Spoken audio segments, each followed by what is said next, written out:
Hey, this is Jake.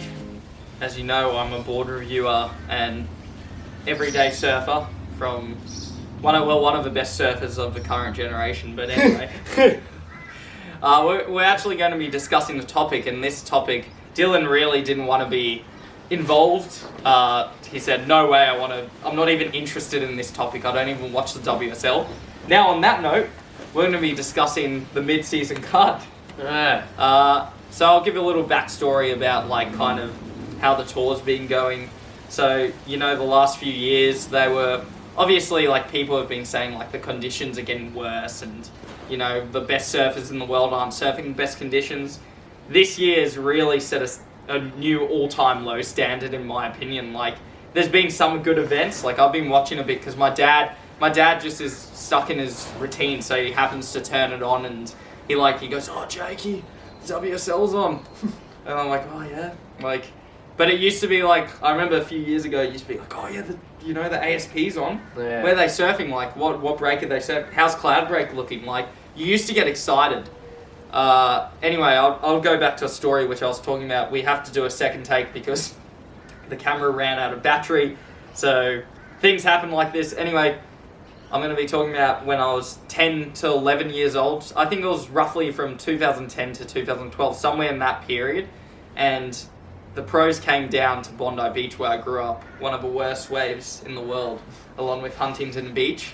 Yeah, because Huntington Beach is not that good either. I've seen some videos of a lot of people pushing each other off waves. Just have fun when you're in a lineup. Can't you go down the beach a bit and surf a worse peak? I don't know what it's like I know America's got heaps of space as well, so I don't understand why everyone goes to the same surf breaks. It's like the Parsi and Snapper Rocks. Why are we doing it?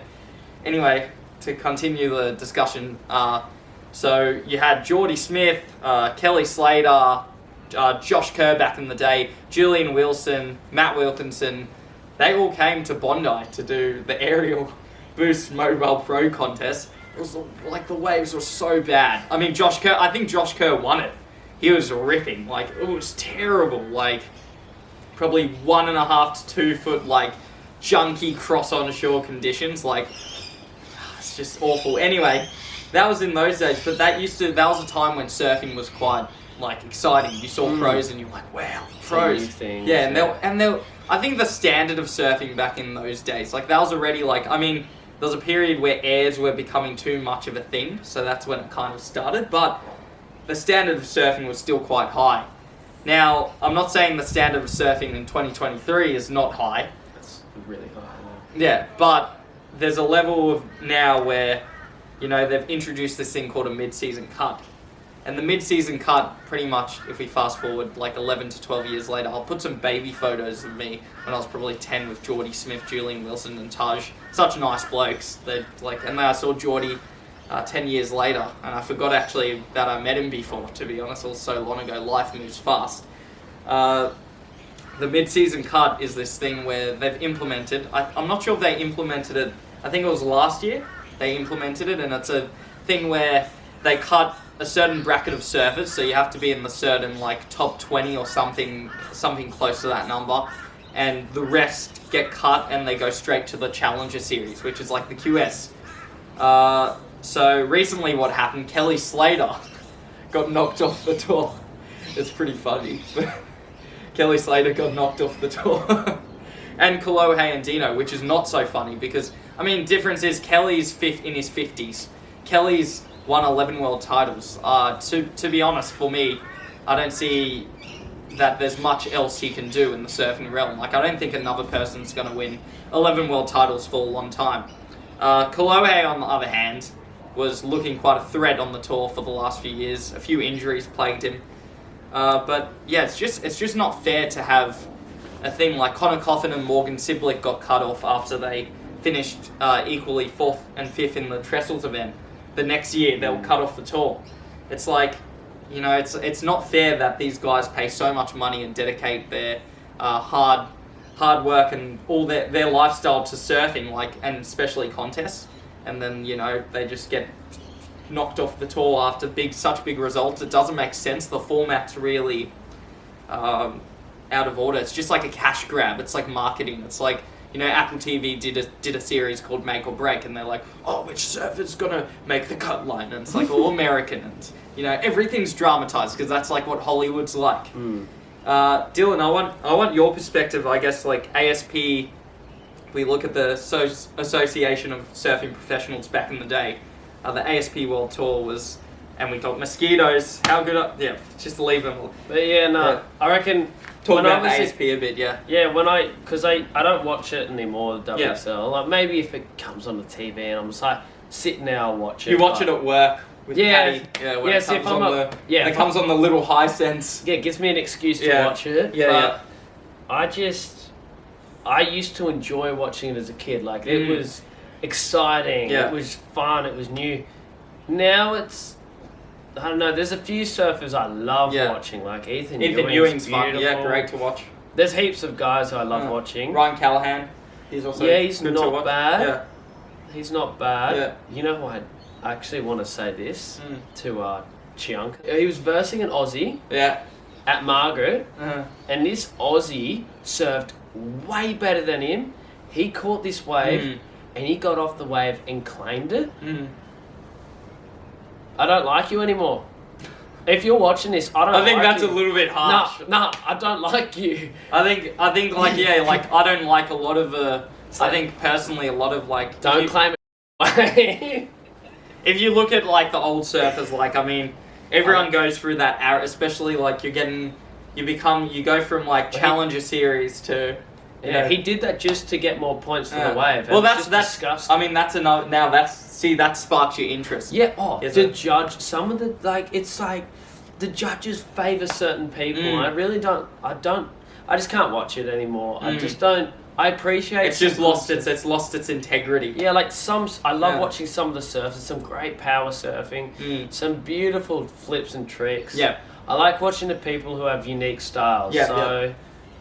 A lot of the guys like Italo and Gabriel don't really like watching because it's all it's just textbook.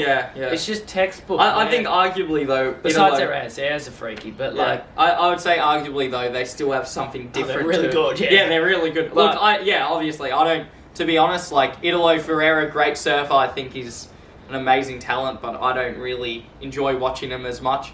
Jal Shianka, on the other hand, I really like to watch. Yeah, so Chianka's good, but I don't like him anymore because he claimed that wave. I really don't like. But if you were in the same spot, like that's exactly what I mean. Let's go back to the mid-season. Even if you're just surfing in a surf, you get like a little barrel. There's people like just learning how to surf, and they get like a little head dip. I'm just like go in. Okay. But I love watching these Aussies, the new young Aussies. But is that a little bit of bias to Australia? Because you're saying in other words like yes and no. I saw an Aussie. I saw one of the Aussies way back. Like I remember it was like, was it the start like this last year? Start last year, he claimed something. I was like, I was just like, it's Australian. Yeah. That's not.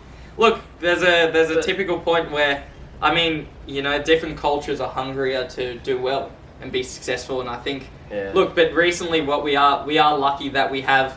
So Jack Robinson married a Brazilian girl. Love Robbo. So to be honest, like he's got that extra kick, like because Robbo she's got that fire. If Robbo didn't tweak his knee, he would have won Margaret. So Robbo's poor Robbo. I mean, but I look at if I go back to like I would whenever John Florence was on. Oh yeah, I liked watching John. I could just watch John. There's a few surfers I could really just turn on the telly and just watch.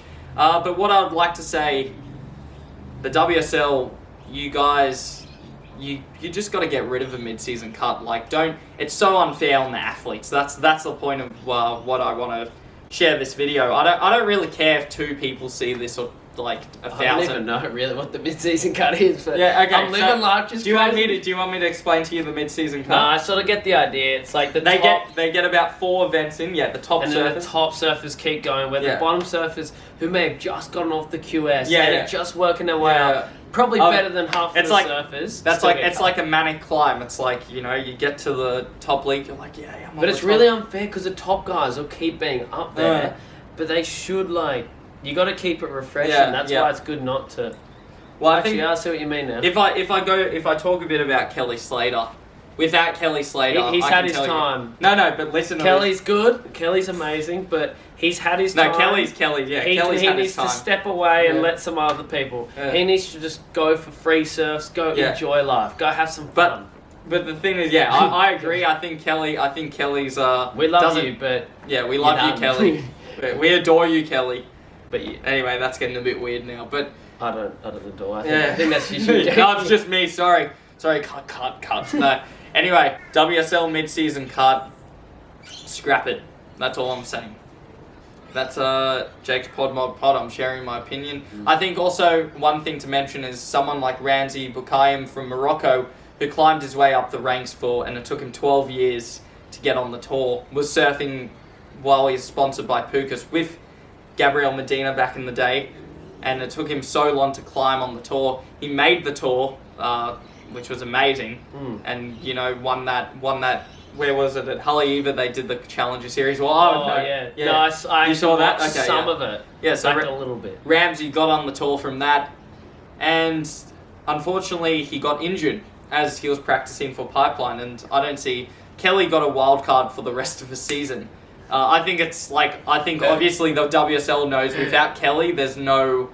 Well, half of the viewers would. People aren't going to watch. I actually go. To be honest, I'm a victim of that. I turn on like the condensed heats and I go, oh, where's Kelly? I go straight to Kelly. Like, yeah, Conor O'Leary, cool. Like Owen Wright's last heat, oh great. Where's Kelly? See, that's the opposite to me. I don't care about all the big names. I like seeing the young underdogs.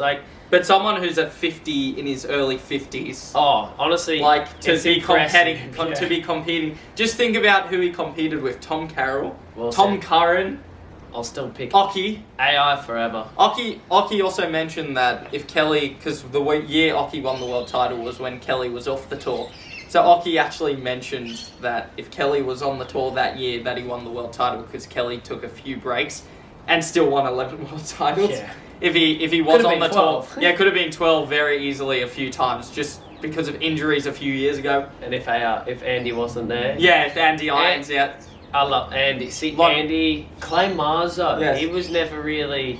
Clay Marzo just wasn't a good competitive surfer. Oh, but he's incredible. He was like Clay Marzo's weirdest thing was he's still in free surfing. Oh my He's gosh, a machine. He's if you look at him nowadays, you still think, wow. But like back in those days, he was like the force to be reckoned with. But some good young guns coming through though. Yeah. It's like a little blonde kid, Aussie kid. Jakespodmodpod? No. Tom. Oh, what's his name? He was on the air. He was on Huey Vaughan. Yeah. Huey Vaughan. Dude, that little kid. He's Joel Vaughan, Huey Vaughan. They're youngsters but they're actually little Huey Vaughan. Yeah, he's gonna be a Watch out for them. But I just don't I see like the tour just the way it's going, and also like opinions of like how people surf. Like in the old days, we were talking to this old bloke today, talking about how Mark Richards actually came into when he came into Byron Bay and stuff, and a lot of these guys, Sean Thompson, they came to surf the passing. It's like, and them like, careful off, Yeah, and then he went out there and started spraying him in the face. Yeah, surfing. But he said they got inspiration from coming to this area for 20. Yeah, which we probably shouldn't really promote this area too much more. Let's keep, but it's already buggered. It's already ruined, isn't it? I've already had my time. Well, let's not say ruined. Let's reword it. It's already overly saturated. I like that. Okay, so mid-season cut. I'm just saying. These are topics I'd like to talk about. Yeah, nah. Exactly. Yeah, nah. Don't. There's no reason to do it. I reckon you can agree with me, disagree with me, but yeah, that's it. No more. I reckon that should be a slogan at the end. Like, yeah, nah. Thanks for watching. Jakespodmodpod.